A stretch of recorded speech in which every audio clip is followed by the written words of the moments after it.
Right, we're going to be talking about art styles in video games. The script can be found there. Don't worry about it being a link. It was messing up when the formatting was messing up when I was downloading it, so I just left it as a link. Right, art styles. First of all, you have photorealism. Photorealism is captured mostly using movement capture software. It is quite common in the AAA industry and is very expensive. This game is Heavy Rain, and it's a great example of photorealism and how photorealism uses motion capture to capture facial expressions and eye movement. Cell shading. Cell shading is common, mostly used with 2D or 2.5D games, but in this case it's used in a 3D game. This game is Borderlands, and it's a heavily stylized, almost abstract game with deep black details, black lines around the models to give it a cel shaded effect. It's very bright and colourful compared to other first person shooters. Cel shading is used mostly to make a 3D model look 2D, which is where the term 2.5D comes in. This is mostly 2.5D is a term mostly used by the fighting game community to describe things like Guilty Gear, which is considered to be a 2.5D anime fighter. Right, we have abstract games. This abstract game is Antichamber. Abstract game is common and is mostly used by indie developers, which allow for complex and mind-altering effects and confusion, such as in this case. Abstract games are usually very brightly coloured, very abstract in nature, tend to use a lot of particle effects, visual effects, things like that. Exaggeration. Exaggeration is the use of larger-than-life or fantasy things. In this case, I've chosen the technological horror observer. This is one of the creatures in Observer, and is a exaggerated view of a company. How it's kind of this mishmash of flesh and technology, and it's a fear. Most games use exaggeration for a few character models instead of have it as an overall gaming art style. But not Guilty Gear, Gears of War uses exaggeration in a lot of their things. Computer game graphics. You have pixel art to begin with. Pixel art is a very common technique used by a lot of different developers. It's commonly used to replicate the retro feel, and these games tend to be 2D, but they do come in 3D in examples such as Minecraft. Pixel art is always in 8-bit, 16-bit, 32-bit color palettes, and in this case, colour palettes and size, really. And in this case, this is Terraria. Terraria is a 2D game that uses pixel art assets throughout. It is a great game, and I would recommend. Concept art. This concept art is from Skyrim, and is a very common technique to showcase what a game or object would look like. It is used by both AAA and indie developers. This particular piece of art is from Skyrim and is the concept art for Markarth Castle exterior. It's one of my favourite parts. It's one of my favourite pieces of concept art just due to the way it contrasts and gives good scale. And I've been there in games, so it's I can really see it. Background graphics. Background graphics is what's sorry, not background graphics. I skipped one. Texture art. Texture art is referred to a lot when in 3D modeling, where you make a UV map and then draw over that UV map and wrap it around the object. It's the process of turning a 2D piece of art into a 3D piece of art, and giving that piece of art depth and colour beyond what would usually be able to do with just using polygons. Next is background. Backgrounds art is very interesting. It's the assets that are not done by level designers usually, say the skybox, platforms and things. Jotun, which is this game, is a great example as which you can just barely kind of notice in the screenshot. I couldn't find a good screenshot of it. Is the floor is reflecting the northern lights, and throughout the entire game, as the ice gets throughout the entire boss, as the ice gets less and less, more and more cracked throughout the fight, you can see the northern lights less and less. Which is a beautiful piece of background art, along with all the snow and stuff. In-game assets. These are what show you pieces of information, such as how many bullets you have left, or the HUD, or the GUI. These tend to be stylized to fit in with the game, and in this case, the game is a text box from Stardew Valley. Their job is to make sure that data is easy to read and is easy to see. Lastly, we have print media. This is a beautiful piece of print media from a Metal Gear Solid 5 from a unknown shop.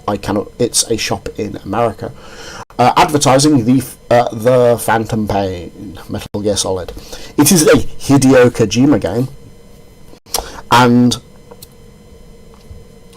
is a great example of print media, especially some of the stuff in the background. Print media is a dying industry, really, in video games, because digital advertising and video advertising is becoming a lot more common. But print media in a whole is still there, because box art is there. It is simply just the display of art from for promotional purposes. Pixels, otherwise known as picture elements. This is a set of values. A pixel is a set of values that include color intensity and an RGB value. I apologise for my sister.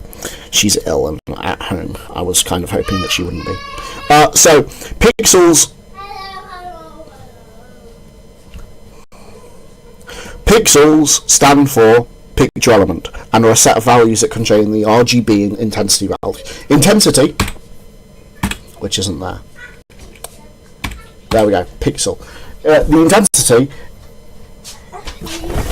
intensity. Amelia, could you go away, please? Hi. I'm busy. I'm recording. Oh, There we go. finished by now. I'm not. That was a long time. Go. Right. Image intensity is is how bright a pixel is. It is a grayscale variation from 0 to 225. The higher the number is, the whiter it is. The lower the number is, the darker it is, until you get to black. So you can. This means that you can have shades of a same color by just changing the intensity instead of altering the RGB value. Picture elements. This is a lot of pixels flashing. Yeah, you get the idea. It's pixel element. These are pixels. This is an example of pixels moving. Resolution. Resolution is not tied to is not tied to image dimensions. Resolution is how many pixels you have to show your image. Cool. Right. You won't find any of this interesting. You have various different resolutions that vary from being incredibly small, which is 1280 by 720, to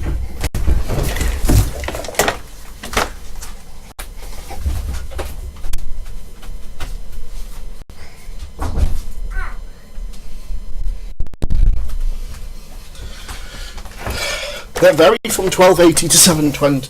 That vary from 1280 by 720 to 2560 by 1600. That is a very big screen. Image capture. This is a picture of a bunch of very expensive Canon cameras.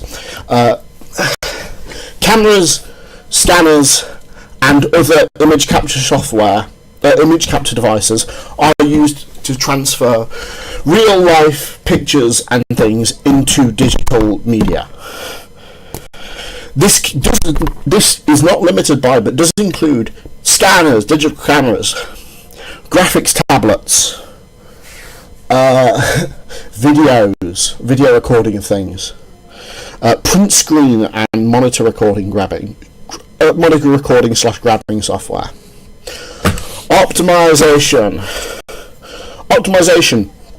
There are really 4 main bits to optimization and a 5th that's tagged onto this for some apparent reason, and that 5th thing happens to be image output. Target image output is where your image goes when you save it. So in a lot of cases that's your hard drive. In some cases it's an SSD. It is your file location at the end of the day though. And make sure your target image output is somewhere where you can get to. That's all I have to say. Image depth. Image bit depth is the color volume of all the pixels in an image. This means that you can have like various different the same color pixels that are not the same color. They are the same color by human eyes, but by pixel standards are like 1 or 2 off. Reducing the image depth too much is a bad thing, as it results in loss of image quality. The image resolution, which isn't tied to image dimensions, but is usually tied, which they can be the same thing. The image is basically just the number of pixels up, across, and up height and width. You do have something which is dots per inch, which is used for printing. Dots per inch is used in printing and in computing to measure how fast something is moving, or measure how something is going to print, which is important, but it comes under image resolution. Image dimensions, we've already talked about that. Image compression. Compression of an image is an important thing. Image compression is all of these things apart from image location that are automatic, that are changed and automatically adjust to make sure that a certain image is as small as possible in some cases, or as optimized as possible. At the end of the day, it's all about image optimization. And if an image isn't optimized, then you're going to end up with some weird things, such as really big file sizes or wrong colors if you try to compress too much, or loss of pixels. There are a few ways to prevent this. To prevent compression damage, you use a lossless format such as PNG, or you are very careful with what you compress, or you don't repeatedly compress something. JPEGs, which are a format for pictures, are lossy, and the problem starts to come when you continuously download and upload the same picture over and over again. It loses quality, where in PNGs that never happens. Storing assets, you basically have very few things here. You have file naming conventions, which are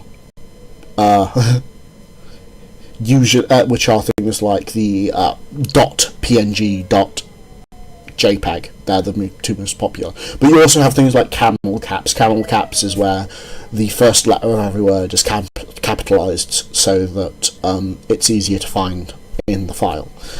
File sizes, they're always in bits, kilobits, megabits, gigabytes, terabytes. If your video file is that big, you should be worried. And you have asset management. Asset management is, very simply, folder structure. So in the game that we are currently doing,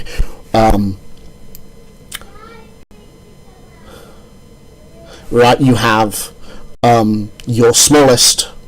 You have your main file, then you have your blueprint, your sprite sheet, your various other bits that all fall into that. And good file structure is very, very important for game design. because if you have bad file structure, nobody's ever going to be able to find your stuff. And with that, that's the end of the presentation. I hope you have a nice day.